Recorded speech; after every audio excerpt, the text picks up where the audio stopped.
वेदभ्यासी आज्ञा त्रिपुर विजयी दशानन रावण बोली आपण माने जानिछन हेले प्रकृत रे वैचित्रमय होछि आज्ञा रावणंकर कीर्तिकलाप केतेबेले सेतुबंध प्रतिष्ठा करिबा पई जाइचंती आज्ञा निजर मृत्यु को मध्य भय न करी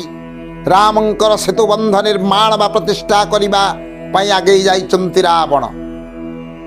केतेबेले लंपट भाव रे आज्ञा सीता चोरी करिबा पई मध्य पछई जाई नांती आगे जाइचंती दशशिर रावण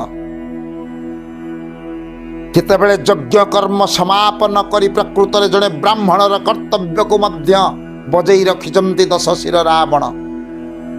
तेबे विचित्रमय रावणंकर कथा जदि पुराण पृष्ठा को लोटैबे रावणंकर विचित्रमय ये वैचित्रमय कथा जानिले आपण आश्चर्य हेबे जणे लोक किपरि भाव रे ए प्रकार कर्म को संपादन करुथले केतेबेले सीता चोरी करुथले केतेबेले यज्ञ कर्म समापन करुथले केतेबेले प्रजा पालन करिबा संगे संगे केतेबेले पुरोहित भाव रे निजर मृत्यु को भय न करी जाइथिले सेतुबंध प्रतिष्ठा करिबा पई आसंतु जानिबा यार मूल रहस्यटी कौन प्रकृत रे रावण किए कहीं ए प्रकार कर्म संपादन करंती जानिबा निश्चित भाव रे पुराण रहस्य माध्यम रे रावण आज्ञा तीनोटी रूप गोटे दिन मध्य रे तीनोटी रूप को धारण करे तीन प्रकार कर्म को संपादन करंती आज्ञा रावण गोटे प्रकार भाव रे रावण रहंती नाही आपण कहबे कौन तीन प्रकार रूप को धारण करंती तीन को प्रकार कर्म संपादन करंती रावण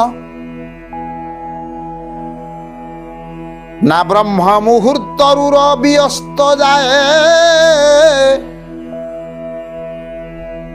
ब्रह्म मुहूर्त रवि अस्त जाए तीन अवतार सेहु धरे तेणु ब्रह्म मुहूर्त ठारू सूर्य अस्त हेबा जाए रावण आज्ञा तीनिटी अवतार धारण करे आपण कहबे रावण तो जने तीनिटा अवतार केमिति धारण करंती ना रजते वासना सत्ये सुशासन सौम्य मूर्ति को धारण करे एवं तमरे दुष्ट मूर्ति को से आचरण करे सत रज तम जिमिति आम शरीर मध्य रे सतगुण रजगुण एवं तम गुण आज्ञा रही आम शरीर मध्य आम निकटरे सेमिति रावण निकटरे जो ये तीनोटी गुण परिलक्षित हुए तीन प्रकार अवतार ग्रहण करे रजगुण जेतेबेले समुद्भव प्रथम रे जेतेबेले रजगुण रे से रहंती रावण कामना वासना भोग विलास यही सबु कर्म सांसारिक क्षेत्र रे यही कर्म रे बुड़ी रहंती आज्ञा रजोगुण समुद्भव जेतेबेले रजगुण तांको निकट रे प्रादुर्भाव हुए से रजगुण ये विलास व्यसन सबु किछि यही गुण रे बुड़ी रहन बा यही कथा रे बुड़ी रहन सतगुण जेतेबेले आविर्भाव हुए सुशासन करंती सुकर्म करंती जिते भल कर्म संपादन करंती सतगुण आज्ञा रज सतगुण रे आपण जानिचंती जेतेबेले सेतुबंध निर्माण करिबा पई जाइथिले जो सेतुबंध निर्माण करूचंती राम रावण को विनाश करिबा पई किमिति भाव रे को गुणसर प्राधान्य सेतेबेले हैला रावण गले सेतुबंध प्रतिष्ठा करिबा पई ना सेतेबेले सतगुणर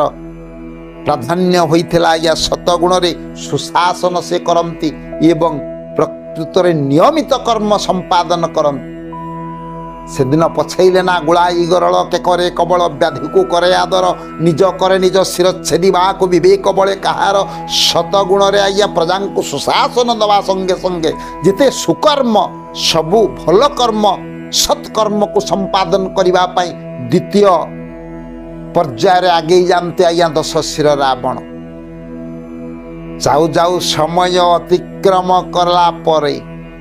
जेतेबेले तम गुणर प्रादुर्भाव बड़े सेतिके बेले अन्याय अत्याचार दुष्ट दुराचारी कर्म दुराचार कर्म को संपादन करिबा पई पछई जानती नाही रावण निकट रे आज्ञा तम गुणर प्राबल्य जेतेबेले बढ़े सेतिकी बेला आज्ञा दुष्ट कर्म सबु संपादन करिबा पई आगे जानती दशशिर रावण जदिओ जानकी को चोरी करिचंती सेतिकी बेले तम गुण रे से थिले एवं तम गुणर प्रादुर्भाव बढ़िथिला जद्वारा को कर्म करिबा पई अपकर्म करिबा पई आगे गले दशशिर रावण नले जे सुशासक यज्ञ कर्म संपादन करुथिबा ये भली नष्टिक ब्राह्मण यज्ञ कर्म संपादन करती से नष्टिक ब्राह्मण विश्रमानंदन कदापि आज्ञा चोरी करने कौन जाते से तम गुणी से जाती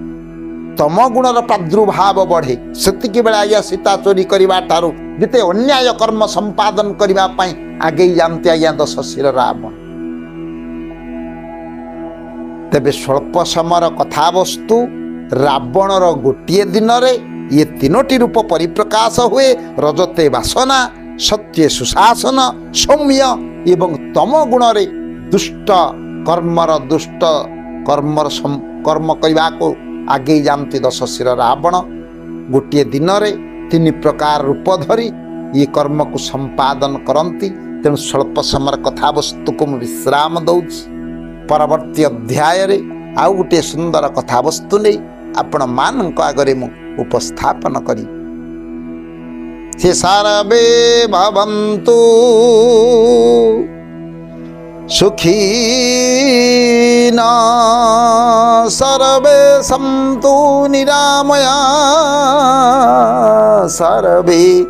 भद्राणि पश्यन्तु